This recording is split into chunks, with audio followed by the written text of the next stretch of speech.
So today, we're going to dive into one of the biggest, most incredible stories ever told. It's the story of how life itself changes. We're going to explore how the simplest of beginnings could lead to the absolutely amazing variety of creatures we see all around us, from the tiniest microbe to the biggest whale. Let's just start with some simple questions you might have wondered about. Why does a giraffe have such a long neck? Or why do fish have fins? I mean, why are there so many different, bizarre, and wonderful creatures out there? Well, these aren't just random features. They're actually incredible solutions to the challenges of life. And these questions, they're right at the heart of the amazing story we're about to unravel. So, where do we even begin to find the answer? Well, the first part of our story is actually hidden deep, deep inside every single living thing. You could think of it like a secret recipe book that has all the instructions for life. Seriously, every plant, every animal, you, me, we all have this incredibly detailed recipe book that tells our bodies how to grow and what to do. From the color of your eyes to the exact shape of a leaf on a tree, it is all written down in there. Now, this recipe book, it has a proper scientific name, of course. It's called DNA. It's this long, complex, chain-like chemical, a master blueprint that holds all the coded information needed to build and operate a living thing. It is, quite literally, the ultimate instruction manual. And if DNA is the whole book, then genes are kind of like the individual recipes, or maybe the chapters. Each gene gives the instructions for one specific thing, one trait, like your eye color, or how long a dog's fur gets, or the patterns on a butterfly's wings. These genes are what make every single creature unique. Now, here's the really important part. Living things don't just keep this recipe book to themselves. Nope, they make copies of it and pass them down to their kids. This whole process of passing traits from parent to child is called heredity, and it's exactly why you might have your mom's smile or your dad's nose. Okay, so we have this recipe book that gets passed down generation after generation. But the copying process, it isn't always 100% perfect. And these tiny little imperfections, these little typos, that's where things start to get really, really interesting. So, what does happen when the copy machine makes a little mistake? When a word in the recipe gets misspelled totally by chance. You might think that's a disaster, but actually, it's the very engine of all change in the natural world. This random copying error is what scientists call a mutation. And honestly, the typo analogy is just perfect. It's a spontaneous, accidental change in the DNA code. It's not planned, it's not on purpose, it just happens. And a mutation can be incredibly small. Just look at this. In the original recipe, you've got the code ATTCGAT. In the version with the typo, just one single letter has been switched out. The C became a G.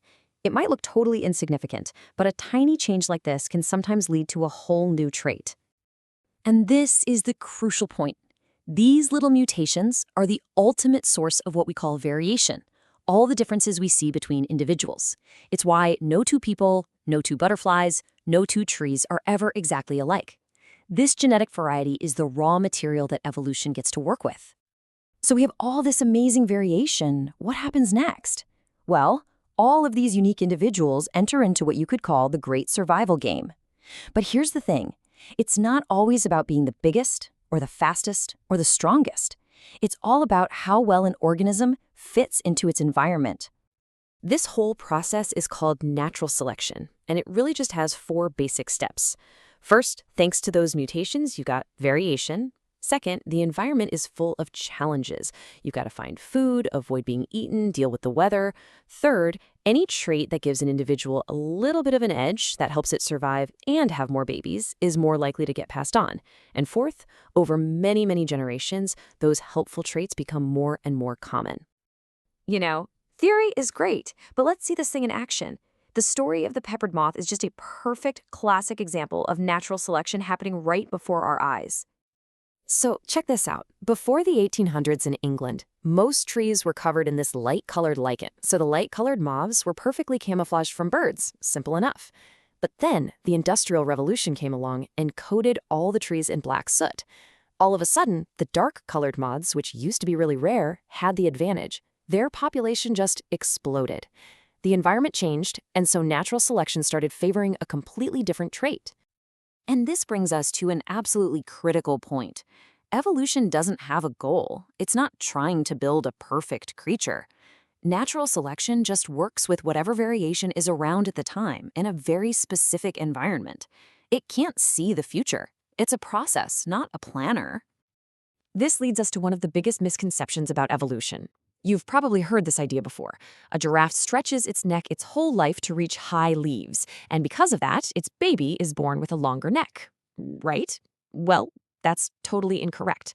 The truth is, the variation was already there. Some giraffes were just born by complete random chance with slightly longer necks than others. And in a place where food was high up, they had an advantage, they survived better, and they passed on those long neck genes. Okay, so we've seen how these small changes can spread through a population, but now I want you to zoom out. Way, way out. Imagine that same process playing out not for a few years, but for millions and millions of years. The result is just breathtaking. The true power of evolution, the secret ingredient, is time. An almost unimaginable amount of time. A tiny change in one generation is practically invisible.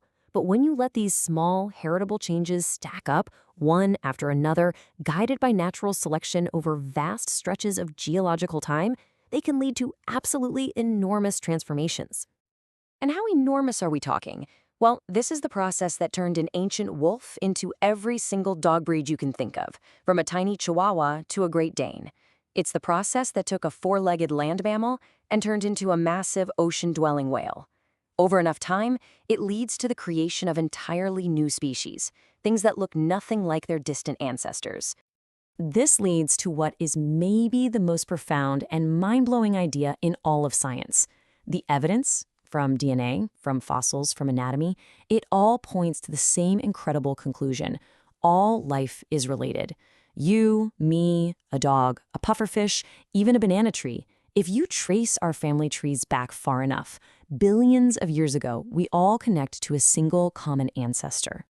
Now, because of this literal mountain of evidence, scientists call evolution a theory. And I know, in everyday language, a theory can just mean a hunch or a guess. But in science, it's pretty much the highest honor an idea can have. A scientific theory is a powerful, well-tested explanation for how the natural world works, built on decades and decades of evidence and observation. Okay, so let's quickly recap the 5 absolute key takeaways from all this. Number 1, evolution is simply the change in heritable traits over generations. 2, it all kicks off with random DNA changes called mutations, which create variation. 3, natural selection then acts on that variation, favoring the helpful traits. 4, over millions of years, this whole process creates the amazing diversity of life we see. And 5, we are all part of one single gigantic family tree. And remember, evolution didn't just stop in the past. It's happening right now, all around us. In bacteria that become resistant to our drugs, in insects adapting to our pesticides, and even in us. So the final question to leave you with is this. If this process just keeps on going, what do you think life on Earth will look like in another million years?